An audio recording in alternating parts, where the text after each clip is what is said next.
The new Laker, LeBron James, will not participate in USA Basketball's minicamp in Las Vegas next week. ESPN reported earlier Monday. The two-time Olympic gold medalist was in Vegas over the weekend to watch his Lakers in the NBA Summer League, but will not be present for the camp set for July 25th to 27th. Hey everybody, welcome back into our NBA TV studios. It's game time. I'm Kristen Ledlow alongside our David Griffin, who was most recently the general manager of the Cleveland Cavaliers. So LeBron, La La Land, has it sunk in yet? Yeah, you know, it's funny. I think it was sort of a foregone conclusion, to at least going through the process, if he wasn't going to be in Cleveland, that's where he would end up. I think from the very beginning, as soon as Kentavious Caldwell-Pope signed his deal the previous year in Los Angeles, that gave Rich Paul an opportunity to get to know Magic Johnson and Rob Pelinka in a different way, to understand exactly where that franchise was heading. I think that was really significant to them being able to know exactly what the Lakers were all about ahead of time. I kind of call that legalized tampering as well, because when you have a player who is with an agent and they're raving about an organization, that really resonates, and it's a meaningful thing. But the fit in Los Angeles is fascinating to me with the pieces they've subsequently added. I think it's going to take some time, but the thing that stood out the most was he gave him a 4-year contract. Right. Which is absolutely essential, because now they don't have to chase each individual season one at a time, each title one at a time. They can build in a mindful, sustainable way, and I think long-term that will be better for LeBron. Well, with perhaps a bit less fanfare than the regular season, will undoubtedly demand the Lakers and Cavs faced off in the Final Four at the NBA Summer League in Las Vegas. The top-seeded Lakers played host to the 12th-seeded Cavs. That's Colin Sexton, and he was everything for the Cavs in this one. Josh Hart driving, spinning, laying it in, gets it to go from outside as well. He finished with 37 in this one, Griff. Yeah, and the thing that you love about Josh Hart, he's all summer league long. He's played at a level very few have in terms of understanding winning plays. He had 37 points, but he was plus 12 tonight. Colin Sexton, 27 points, he was a minus 10. It takes some time to figure out how to actually make the difference in winning and losing. That was Mikhailuk with 31 in this one as well, with the shot clock winding down, but Colin Sexton pulling up and gets it to go. He had 27 points in this one. That would tie things up at 98 apiece. We had to go to an overtime period, and let's just fast forward to that second overtime period. Jeff Ayers for the dunk, putting LA up 108 to 106 and 10 seconds to go here. Scoochie Smith to Billy Preston for, wait, is this a double pump? That's a double three? clutch. Yeah. That's exactly how they drew it up, no question. And this one he misses because he doesn't double pump. That's why. That had to be what happened. The Lakers go on to win at 112 to 109, which means that they will advance. And the regular season is still nearly 100 days away. I actually counted, but the offseason has given us plenty to talk about. So as currently constructed, how far can that Lakers team go? Yeah, I really think that it's a 46-win team, somewhere in there. I think the reason that they're going to struggle a little bit to advance multiple rounds in the playoffs, that Western Conference is loaded. You got 14 of the 15 best players from last year's NBA regular season in wins above replacement, all in the Western Conference. So, yes, there is expectation when LeBron James is on your team that you are automatically a finals contender. But I think the more pragmatic approach to looking at this Laker team is, are they building towards that? Can they reasonably expect that if they add the right piece the following offseason, so 1 year from now, are they then really a finals contender? And I think LeBron giving them multiple years and putting as much as he has into helping them build this team tells you that he's all in on the concept of having multiple playmakers around him. Right. But playoff LeBron needs multiple shooters and a lot more floor spacing than they have. So it'll be interesting. So have you been surprised by the signings since his commitment, since he reportedly has a say in all of it? I was surprised only because, again, it's one thing to think that you're going to put several playmakers on the court to take burden off of him in the regular season, and I think that's actually brilliant. The problem is, in order to get the full bandwidth of what LeBron is capable of in the playoffs, he's going to have the ball. He's the most efficient play creator in the NBA. And what you need around him to give him the opportunity to really operate is play terminators.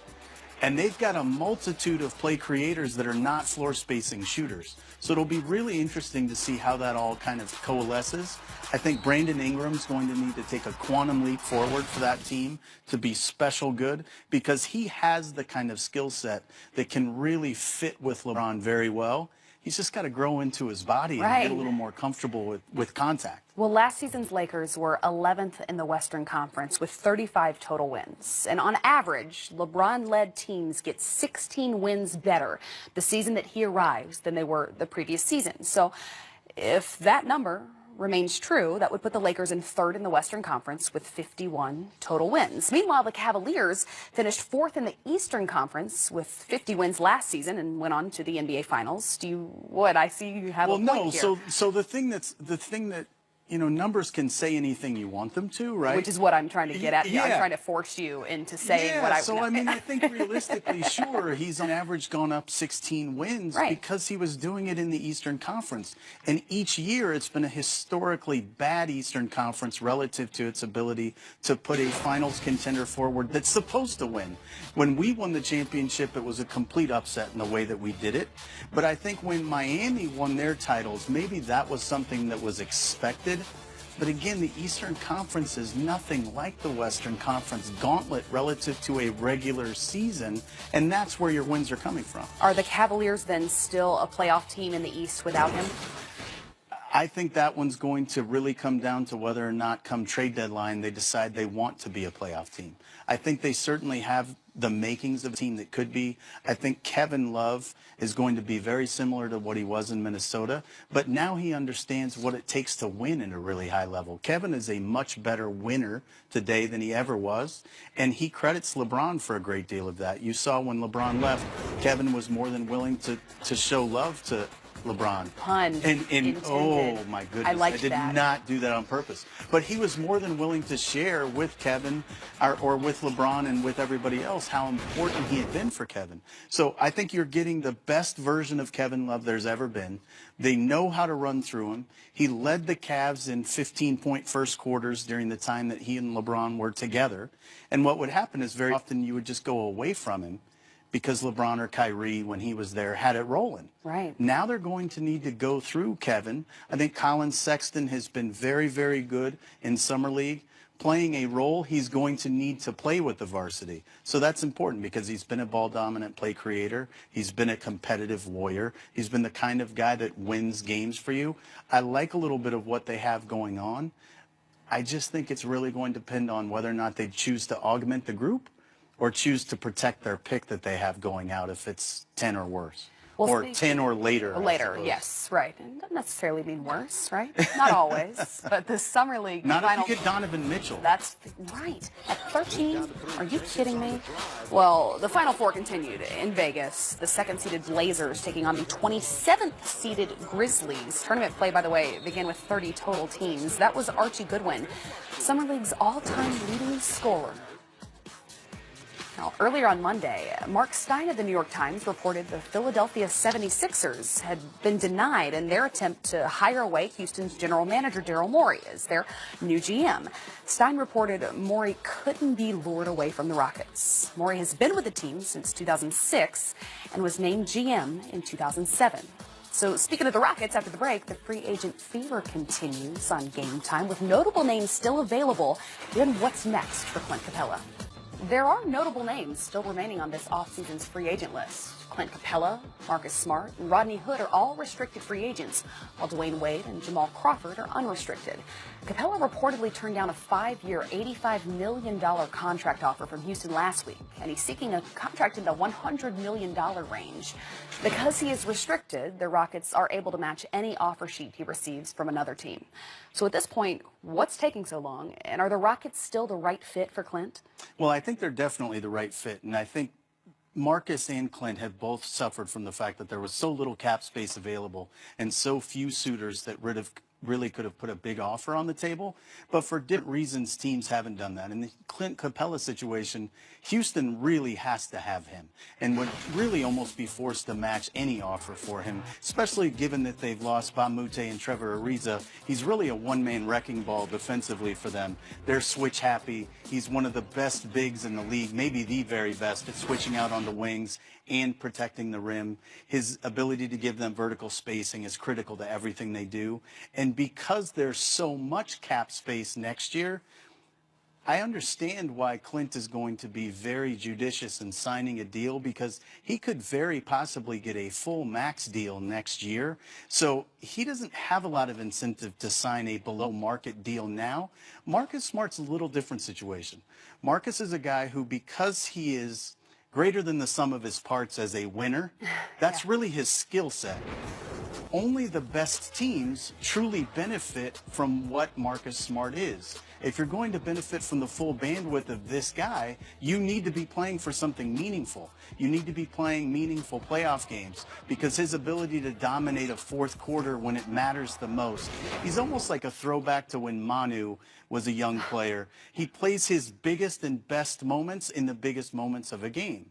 But if you're not going to be playing in those moments, you're going to talk a lot more about what he can't do. He's not a great shooter. He's not a true point guard. He doesn't really have a position in a lot of ways, but he guards all of them. So he's such an unusual piece, it makes it very difficult.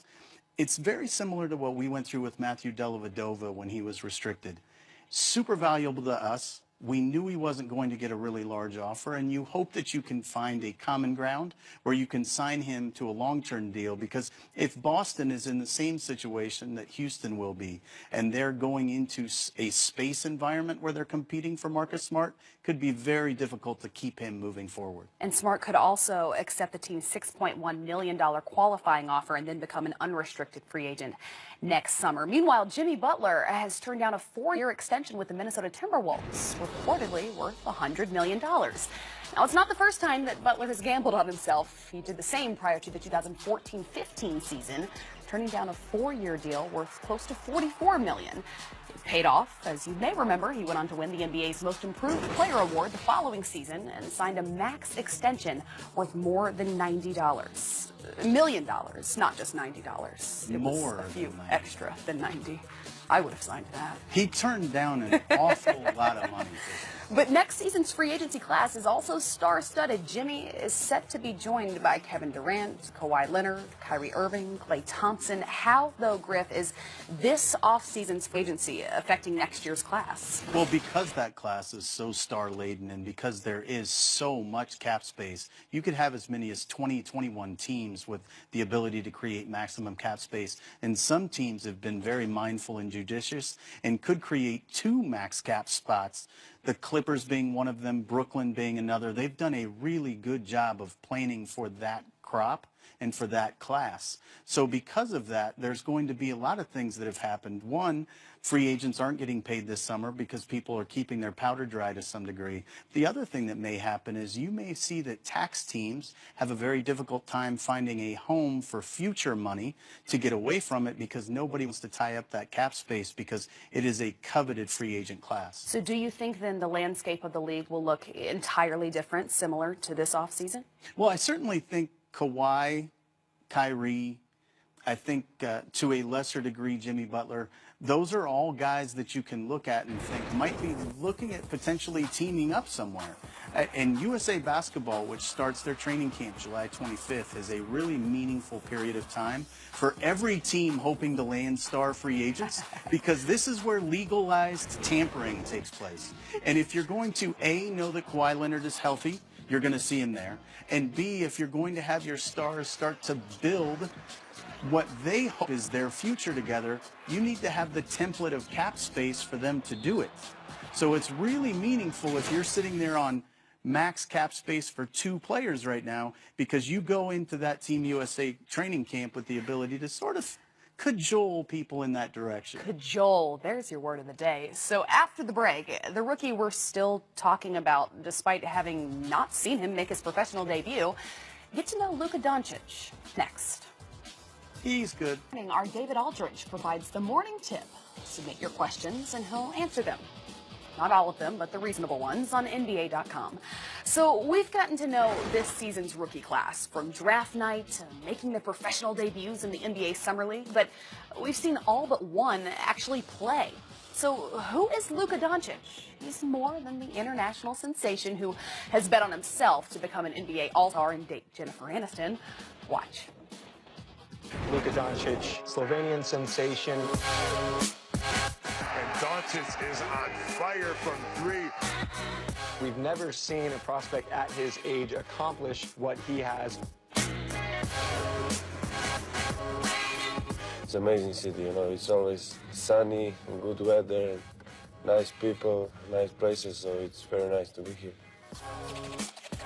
I play a lot of video games with my friends, some coffee, you know. Sometimes we go to cinema, play bowling. It was tough, you know, because when I was younger, I only eat pasta and hamburgers. So I didn't like any food.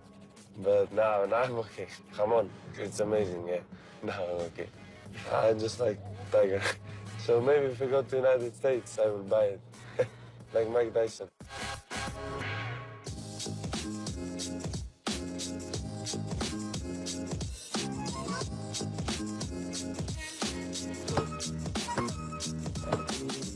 I'm a kid, I just want to play basketball, you know, so I'm not tired. This year I became European champion with Slovenia. I became European champion with Real Madrid. I was MVP of the season and MVP of the Final Four, so it's like a dream come true. Real Madrid has taken the trophy to become the new EuroLeague champions. Luka Doncic is the MVP, the youngest ever. It was an amazing feeling, you know. I was without words. We have a rough season with all the injuries, but we played like a team and we did it. I think not much people believed in us in the finals, so I think it's more special because of that.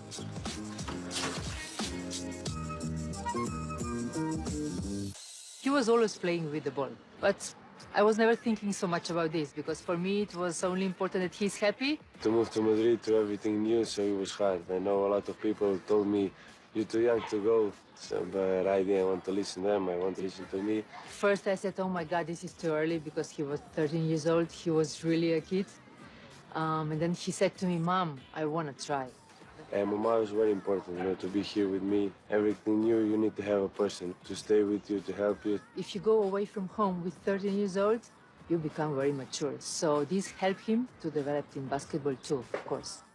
Doncic, 6'6", 195, just 16 years old. We played first of all against Boston Celtics, then next year we played against OKC here in Madrid.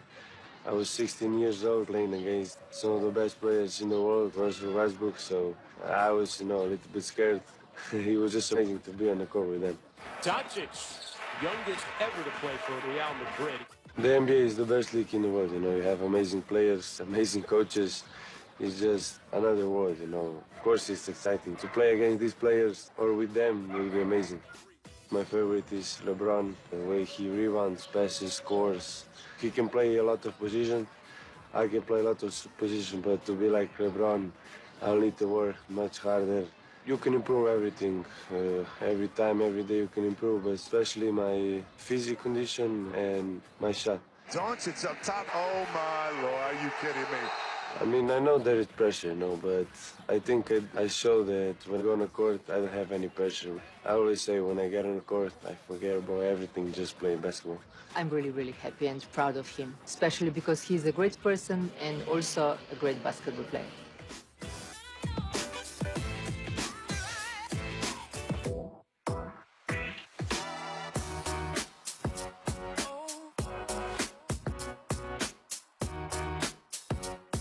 What I remember the most is how happy you were whenever you came from school.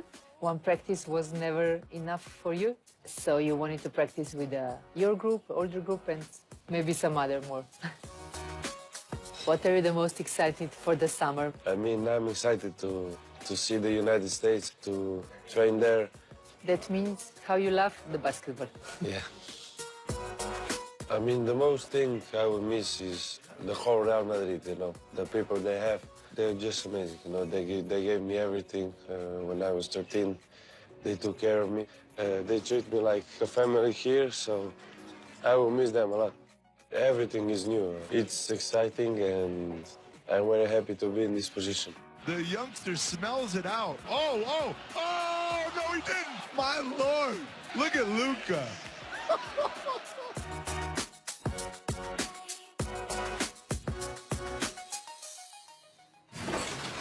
So do you see Luka as the most NBA ready of this rookie class? You know, it's interesting. You heard it at the very beginning of that piece. No one's as accomplished as he is coming over from Europe. Really, no 19-year-old has ever accomplished the things he has in terms of EuroLeague MVP, being really a star on a championship team at this young age. You saw earlier in that piece, started playing professionally when he's 15, 16 years of age, so he's certainly not going to be intimidated. I would think he is the favorite to be Rookie of the Year because he's so polished, but he's not exactly NBA ready from a physicality standpoint. His body's very fleshy. There's a lot of room for upside in terms of what they're going to be able to do with him from a strength and conditioning standpoint, but he certainly has all the tools. Well, after the break, the two-time MVP will earn his Splash Brother title. I think that's the best way to put it. Don't miss this.